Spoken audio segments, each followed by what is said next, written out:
They need to test into whichever one, so they'll take their SATs or the ACTs or whatever test they take, and they'll be able to again be the first generation college student in their class, in their family, going to Rutgers University, and it'll be free of charge. Yeah, and it's wonderful. And Dr. Connors and I had a conversation this morning. We'll ask, and Dr. Gray has become our liaison for Rutgers in that vein as well. We will ask him in his next report to put together numbers from almost the first class of Rutgers future scholars we had all the way through there. Yeah, we're in 100. I mean, we're up fantastic. there. It's Yeah. fantastic. It's awesome. So imagine just through that program in that time period, the amount of money that for our district that has gone to that effort. Right. So it was a great effort. Fiscal planning and operations. I chair that since Kimberly. The Fiscal Plans and Operations Committee met on Wednesday, February 2nd, 2022, to review an update on health benefits, the 2022-2023 budget, facility capital projects, the ESIP, which is an energy savings improvement program, and food services. On the health benefits, we've been using for years now Brown & Brown benefit advisors, and we're self-insured, and he gave us a update on health benefits marketplace and specific issues related to Piscataway, including the pros and cons of the self-insurance, the performance of Piscataway's plan over the past 3 years, and budget projections for 2022-2023, and the New Jersey Employees Health Plan. And I got to pronounce. Acronyms kill me. I just can't say the acronym. I have to know what it is. And the what's the GHS? Garden State Health Plan. Garden State Health Plan. Okay. So 2022-2023 budget. The committee reviewed preliminary budget discussing state aid, projected tax levy, banked cap, major expense categories, and capital projects. Bank cap is basically if you don't use your 2% cap, asking for taxpayers. If you go to 1%. For the next 3 years, you have access to ask the taxpayers for that 1% if you need it, and then if not, it runs out. So it's a nice thing to have, and we've got some, and that's a good thing. So facility capital projects, the generator project and RTU replacement project remain in early administrative stage of completing contractual paperwork and securing permits, ordering equipment, establishing a projected schedule.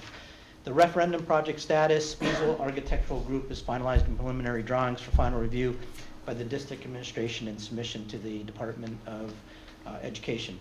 The next one is really, really cool. It's a really cool one. It's called the Energy Savings Improvement Program, ESIP update. It's really making improvements from identified energy savings. So you bond some money and then you save that money by doing these energy improvements, and it pays for the bond. So after like a 15-year period, you haven't really spent any money, but made all these great improvements. And what we're doing there is an installation of electrical connections at several schools. They continue. Easy Energy and PSNG are scheduled power cut-ins appointments to get systems functional as soon as possible. Roofing material and slope at Quibbletown is causing installation problems for solar panels. They're not having those problems at Arbor because I visited Arbor the other day, and these guys thought it was crazy. They were up on the roof and they were doing solar panels, and anyway, what's this guy watching us for? And I said, I know what you're doing and what it's a part of. So anyway, this piece is what I want to relate to what Dr. Gray was saying, is that when we chose the company to do this energy savings, it was Honeywell projects. Now, my experience at Colgate-Palmolive Company was that we always had summer interns. And so part of this and selection of them is that they're willing to do internships with Honeywell. So it ties in with our engineering academy. We can actually have people now, students now being identified, working with our energy savings improvement program company. And that's pretty neat. So the bid documents for Shore, Middlesex rooftop units were released on 1/21. Bid openings will occur on 2/11/22, and the district is awaiting installation schedule for LED lighting and other rooftop HVAC unit replacements as part of the direct install program.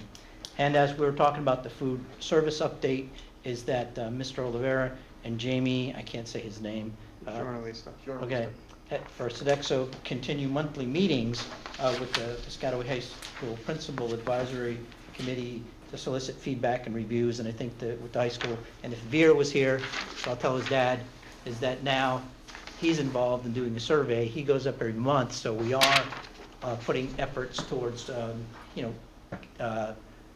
looking at our customer and going there once a month and getting this survey. So that's my report on the fiscal.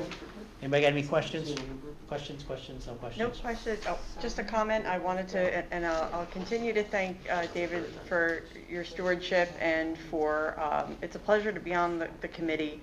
And thank David for championing, because I'm seeing, some more transportation movement in our budget, and I know that you continue to look out for the grants and the things. It's something I'm very passionate about, and I probably will sound like a broken record, but the EV, electric vehicles, as we get more grant funding, I think it's certainly something that we should consider as a district, and I thank you for championing that effort and looking after us in that regard. See, if Kim has her way, we're going to have electric buses in about, there'll be little stations out here. Thank you. The buses you're referring to are regular buses, but they're replacing buses that were damaged in Ida. Yes. And you'll be happy to know one of the roadblocks to EV is, and I've told the committee, I don't want to buy an electric bus until I can actually charge it. So the infrastructure. Don't use your visa, okay? Yeah. The infrastructure has been the challenge. A lot of the grants are for the buses, but there's not a lot of opportunities for infrastructure. And really, there's not a lot of people informed on how to procure and install that infrastructure. Right. But you'll be happy to hear I found the webinar coming up about a possible infrastructure grant that appears to be, school districts appear to be eligible, so we'll see. I'm trying to keep learning, so. Awesome. Thank you. And I know our community's doing it. We mentioned Colgate-Palmolive, and they put a lot of money in encouraging their employees to get these and put stations in. And I know in town, the community center also has stations. So, it is a way to go. And if we get legislation going in the right direction, it's a great direction to go in. Yeah. The Policy Legislative Committee, Ms. Smith? The Policy and Legislative Committee met on Thursday, February 3rd, to discuss policies 241505 and 9560 regarding student surveys, policy and regulation 2431.4 about on-campus political activity by certified staff, policy 3233 sports-related concussion protocols, policy 5541 anti-hazing, as well as legislative updates. Under policies 2415 and 9560, student surveys, Mr. Rubin reviewed the legal background of these policies, noting procedures for conducting student surveys that are voluntary and anonymous. Committee members asked how the district would handle disagreements between students and parents over participation in these surveys. Mr. Rubin will report back to the committee at the next meeting. The committee approved these two policies to be placed on the board agenda for first reading. Item number 2 was policy and regulation under 2431.4, which dealt with sports-related concussion protocols. Mr. Rubin explained the 6-step return to play protocol reviewed and approved by Dr. Deborah Dawson. The committee approved this policy and regulation for first reading. Number 3, policy 3233, on-campus political activity by certified staff. The committee approved this policy for first reading with an amendment to include all school district employees. And number 5, policy 5541, dealing with anti-hazing policy. Required by recent legislation, the committee approved the policy for first reading for the caveat that it be limited to high school and middle school students, as the bill's HIB policy was deemed sufficient to address misbehavior by young students. And 5, there was our legislative update. Mr. Rubin updated the committee on several recent pieces of legislation, including Mallory's Law, which strengthens the Anti-Bullying Bill of Rights Act, a bill requiring school boards to have student representatives and a bill creating a special education unit at the Office of Administrative Law to expedite the processing of special education cases. And that concludes our report. Are there any questions? Okay. And we'll move to the Curriculum Committee. Vice President Cherry? The Curriculum Committee met on Monday, February 7th, 2022, to discuss the offerings of the Metler Bodine Home Museum, PHS Academies, English Language Learners, Start Strong Assessments, and Curriculum Areas. Metler Bodine House Museum, June Setlatsky, Executive Director of the museum, described the historic significance of the museum and the ways to partner with the district. Health and PE standards. Julia Schick-Myatt shared the standards updates for health and PE. Standards were updated for personal and mental health, physical wellness, and safety, focusing on preparing students for healthy activity lifestyles and acceptance of others' difference. Piscataway High School Academies. Teresa Edmondson described current Piscataway High School academies and the application process. Ms. Edmondson reviewed the number of applicants and acceptance for the school year 2022-2023 and the academy's growth since the program's inception. The committee discussed expanding academy offerings in technical areas. English language learners. Glenisha Gerardo Morin shared the goals of 3-year English language learner plan covering identification, program description, staff capacity, curriculum development, evaluation design, process for exit, and budget planning. Wilson Foundations. Janine Albanese described the Wilson Foundations program to address students' phonics development. Foundations is explicit, multisensory, systematic, and metacognitive. Phonics awareness, vocabulary, fluent phonics, and handwriting were all covered in this program. Start Strong. Dr. Baskerville reported Start Strong demographic data was released by the NJDOE and was shared with the Board of Education. Interventions used by the district have been added to the report. Middle school experience. Dr. Baskerville reported a middle school experience is in the planning stages where incoming grade 6 students can learn about what the middle schools offer. This will be launched in 2022-2023 school year. District Acceleration Plan. Dr. Baskerville, collaborating with other district administrators, created this District Acceleration Plan using data for Start Strong assessment and other district assessments such as learning targets and Star Renaissance screens. Strengths and weaknesses were identified and the data will be used to inform classroom instruction as well as building-based tutorial programs.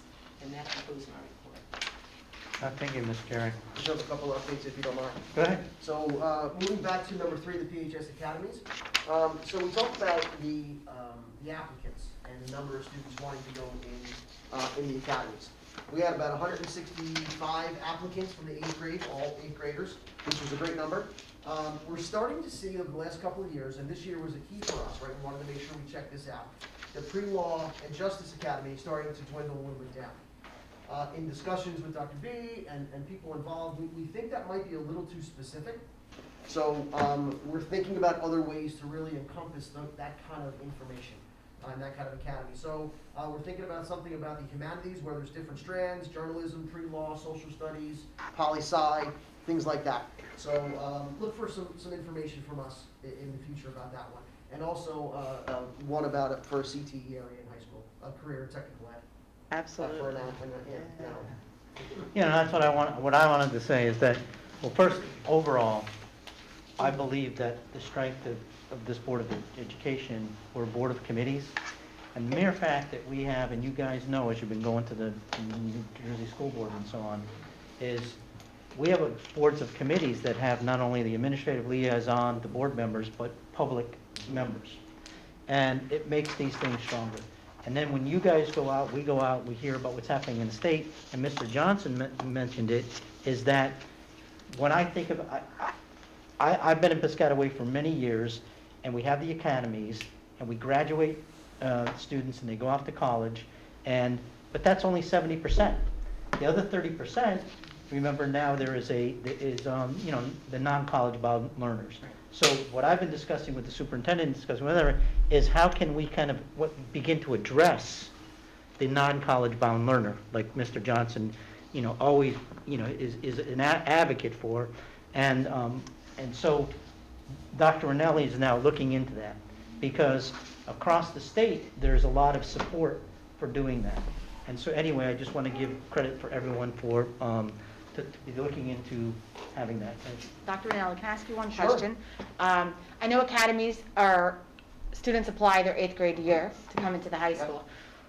Are there any, I guess it's a little late now, but since the new Academy of Business. Right. So current, let's say 9th grade students might not have had an opportunity to apply Right. because it wasn't an option. Right, so we had the same situation when we brought the first 4 in, right? Right. And we were able to handle that. If you were a student who is a sophomore in your sophomore year and you happen to have taken a business course that corresponds with one of the business academy courses, you can apply and get it as a sophomore. These courses are also available to people who are not in the academy, right? So say you're not interested in 8th grade, but all of a sudden something happens in the freshman year and you want to be interested, you can apply again for your sophomore year. They're also available to someone to take who's never going to be in the academy, right? And again, some of the value of the academy is to find out what you like, but also more importantly to me, and I was principal of a vocational school for 6 years, so more importantly to me is I'm going to go through these 4 years of something that I think I like, but realize I don't. So I'm not going to waste, quote unquote, the first 2 years of college and that money figuring out I don't like pre-law. Right? I already know for free in high school that I'm really not interested. I'm going to do something else. I think that's great. I have a very good friend whose son is a senior this year, who is in the engineering academy, and realized that is really not his passion, Right. and now is Right. looking to study biology Right. at So- Rutgers. So maybe 2 years of that would have been figuring out in college I didn't like it when. And that is exactly what I said to him. I was like, that is amazing that you have just figured out, Right. instead of kind of spending money for what is not your fit. Sure. So I it's think been- that's a great It's been great for opportunity. us. And again, we started, 4 years ago now. We were our first graduating classes, some things. And, Dr. B, when he took the seat of me when I left C&I, been great. And has really been cultivating that whole program. Any other discussion, or we'll move on to item 11, which is the approval of minutes. Mr. Laughlin? Be it resolved that the following minutes be approved as submitted, reorganization meeting, January 6, 2022. Second. All in favor? Aye. Any opposed? Business meeting, January, just go ahead and continue. I gotta read Yep. it on. Okay. Business meeting, January 13, 2022, and executive session, January 13, 2022. Second. Who's that up there? Mrs. Ring? All in favor? Aye. Opposed? Okay, the motion's carried.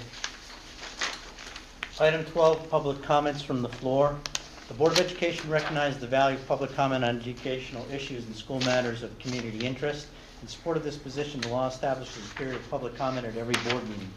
Individuals wishing to speak must state their name and address. Comments are limited to 3 minutes duration, but an individual may speak a second time after all others who wish to speak on the topic have been heard. The board may require that individuals register to speak prior to the beginning of the meeting. Participants may submit written material in support of their position. All statements and/or questions shall be directed to the presiding officer, and no participant may address or question board members individually. All speakers are requested to express themselves in a civil manner with due respect for the dignity and privacy rights of others whose legal rights may be affected. Please note, while it is not the board's intention to stifle comment on matters of legitimate concern to the school community, the public should be aware that if their statements violate the rights of others under the law governing defamation or invasion of privacy, they may face personal liability to the injured party. If speakers are uncertain of the legal ramifications of their comments, the board urges them to seek guidance beforehand from their own legal advisor. Is there anyone who would like to address the board?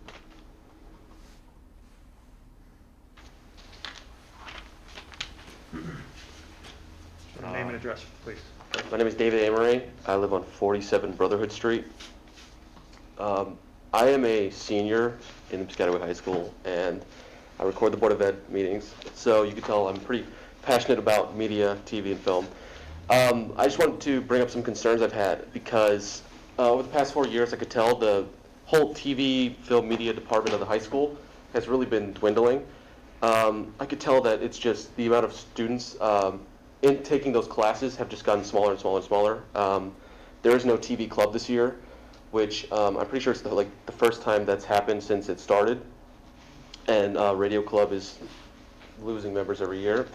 I just had some ideas, some suggestions. Just when I was in Quibbletown, there was really no classes that pertained to this subject, to anything like this. There was computer classes that you could take, but they didn't really tell you how to create with the computers. They taught you how to use the computers.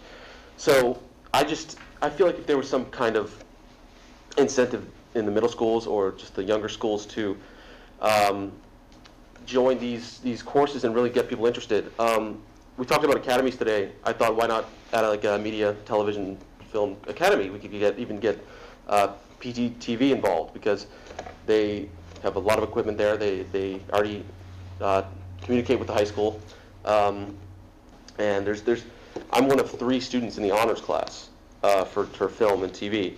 So we've kind of had a lot of burden from the TV club put on us to like create the Life in Black and Golds, if any of you know what those are. So yeah, I'm leaving this year, but I want it to grow. I still want there to be a media club when I come back and visit, and that's all. Well, thank you for coming up and speaking. I have a couple questions for you.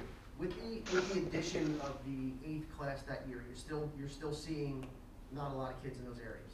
Yes. Okay. I don't mean to put you on the spot, Mr. Gonzalez, but can you talk about the middle school, and if there is not, then we really need to look at ourselves in the mirror, right? Yeah, sure, I could talk to Yeah, that. yeah, That'd be please do. fine. You want to promote? Yeah, you can stay right there, Okay, that's fine. good. Yeah, certainly in our media tech, we have our iPads, and we have been, certainly pre-COVID, a number of things we're doing with green screens and working with Chris Arabando, who's a supervisor in that area, and bringing that to life, right? Showing how to do using Movie Maker and the apps that we have at the middle school. Right. Certainly, there's a lot of strength in using the iPads and those things. And we do want to encourage, certainly, those types of things at the school. So it's there. We have those conversations all the time. Right. And unfortunately, this Well, last if we year. have to do more to promote that, we will. And, you know, Yeah. and I'll be totally honest with you, I appreciate you coming up and standing and speaking to all of us. Additions of academies, we look to ones that are of high wage and high demand, right? And correct me if I'm wrong, I don't know how much in demand or how many jobs are out there that aren't filled or for TV production people. So we look for things like that. Not saying it's not possible, but those are the things that we really want to get kids filtered into, because we know, and it's just a perfect example of the CTE area, of like a building trades or something like that, because right now, that's a high demand job, because the country 10 years ago pushed for everyone to go to college, and they forgot about all this other stuff, right? So those are the types of things that we look at. But Robin Kay, she is the supervisor of the department over there. We can get her together with the middle school principals and really discuss this, because that is a concern for me as well. So I really appreciate you bringing that to our attention and passionately speaking of it like you are. Dr. Hill, I have a comment, and I want to thank you very much also for standing up. There's a few things, and it could go a number of different avenues, but in addition to PCTV, we have News Channel 12, which is right in our backyard. They're based in Edison. They, where we may be going, robotically with, a lot of cameras, on for news. But there's still so many behind the scenes, CTE related, gaffers and grips and, all of the technical behind the scenes. And also from, I can tell you from certain counties' perspectives, they are looking to grow their, to have New Jersey come back to be a hotbed for filming locations. And they're identifying areas, they're tapping into the community to identify places where that they can film and bring and generate revenue. So, it could become a new Hollywood again. New Jersey was the birthplace of the first film, right, with the Black Maria studio that Thomas Edison built. So there's so much potential, and I think that could be, another teaching moment and, generating business and revenue, from a business perspective and then a technical. What I like about these formats and speaking to students is that, like, we put stuff into action. Like Mr. Gonzalez and I will definitely speak about this and talk to Robin Kay about what we can do, right? We don't want things to fizzle out and go away. And I'll tell you, it's gonna happen, because he took lots of notes here. I always can see do. them all, yeah. Always do. But to your point, Kim, that, and I won't give this person's name away or where they live, but we actually have the Channel 12 news weather person that lives in our town. And I know her personally, and when I watch her on the news, it's like, so in other words, we have a lot of things that we could ask certain people about. We have the Channel 12 weather person in our town, which is kind of cool. But thank you so much. I just want to reiterate that it's students like yourself that come up, say these things, you only hit what you aim for, and if there's a need, it's great, and great comments, and great comments. Thank you so much. I'm sorry. Go ahead. I was just thinking, because I'm always thinking like educationally, from like my perspective, that students from a young age, they do a lot of production. They work on their iPads, they make these iMovies, they show them.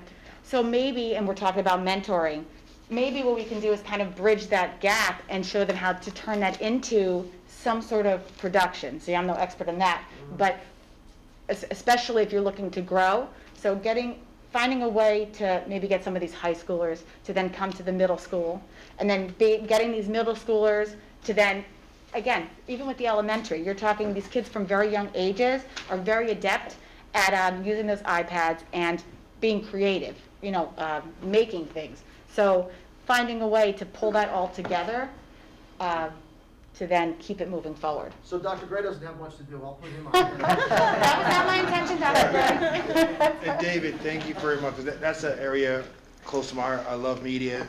I know when my children come here, I've had 4 children, and each of us each year, and I've seen it dwindle down. I mean, I was so excited to see a TV station. Oh my God, we got a TV station! Sign up! Sign up! Yeah. They're like, Dad, I don't want to do that. Like, look, they got a teleprompter. Look! And from our TV productions and watching the kids make movies, I just thought it was amazing. But I love the fact that you came up here, you had enough courage to come, and I encourage you to go to Mr. Persano and have those discussions of what we can do, because a lot of this is shown by example. A lot of it, when we have our experience, you don't know until you go to the educational experience and you see it. And the parents are actually more excited than the students. The students love the building it, but the teachers, because we didn't have those programs. So where you have a plethora of programs, we maybe have 1 or 2. So And that's where the middle school experience might come in and be better, because if you know in 6th grade that this is available, Yes. you might, by 8th grade, you might be cultivating that, right? Again, I'll go back to my principal of vocational school, that shop was packed. We had to turn kids away from kids applying to the Yes. TV production shop, so there is interest there, we just have to cultivate it, and I appreciate it. whatever you need us to do, because I'm actually doing a New Jersey Orator program this weekend virtually. So I believe in that, and we started from the middle school to broach it into the high school because we're losing interest. So kudos to you for coming up. Thank you so much. Thank you. Is there anyone else from, Ed? Good evening, everyone. Good Good evening, sir. All right. Last month, I talked about community. Mr. Barber, just for the record, your name and address. Oh, sorry. I recognize you, but. Frank Barber, 3 Jenny Place, Thank you. Piscataway, Arbor Section. 33 years living in the community, city. Last month, I talked about community and how community is formed through various aspects that we all enjoy and share. Tonight, I want to talk about how do we measure success. Is it accolades for the board members? Is it high math scores, English test results, graduation percentile, college acceptance? How do we measure success? What I want to submit to you that there's an intangible way to measure success as well. And that would be the recruitment of qualified, experienced educators, leadership, who happen to be former students that come through our system. What more powerful message that could be sent to those kids sitting in their chairs. If they can look up and see an educator who can say, I sat in your seat, I know what you're going through, I took these courses, and I've made it. Very powerful. I was one of you. You can succeed. How do we do that? How do we recruit our former cream who made it as far as becoming educators and successful, experienced, and qualified teachers? I don't know. Reach out programs, advertising, set aside programs. I don't know, but I do know we haven't made the effort. And I think that's something we should address. Let me be clear. I'm an advocate for recruiting qualified, experienced leadership teachers, but they should also, if possible, be former students. Thank you. Thank you, Ms. Barber.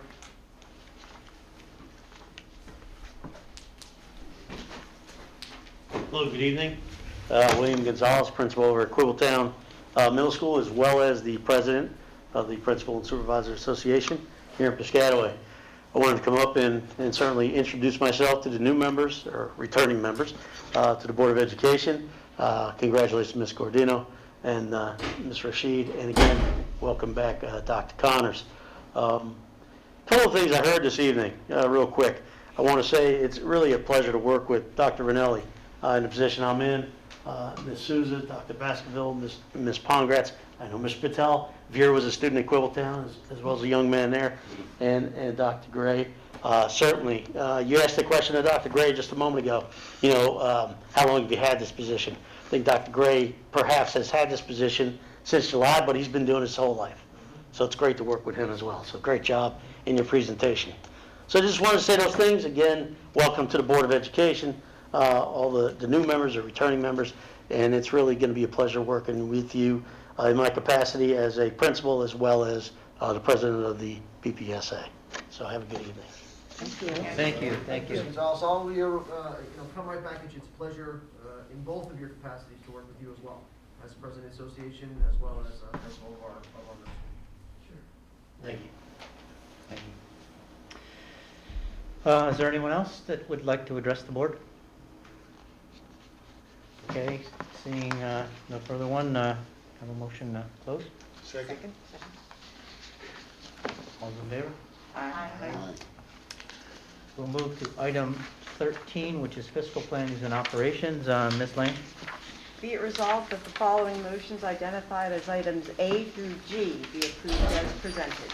Second.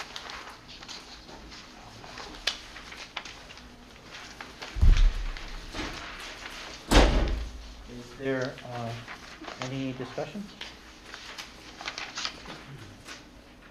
Not seeing any discussion. Mr. Board Secretary, will you take the roll? Mr. Johnson? Yes. Mrs. Lane? Yes. Mr. Laughlin? Yes. Mrs. Rashid? Yes. Ms. Smith? Yes. Mrs. Cordino? Yes. Ms. Cherry? Yes. Dr. Connors? Yes. Motion's carried. Item 14, policy.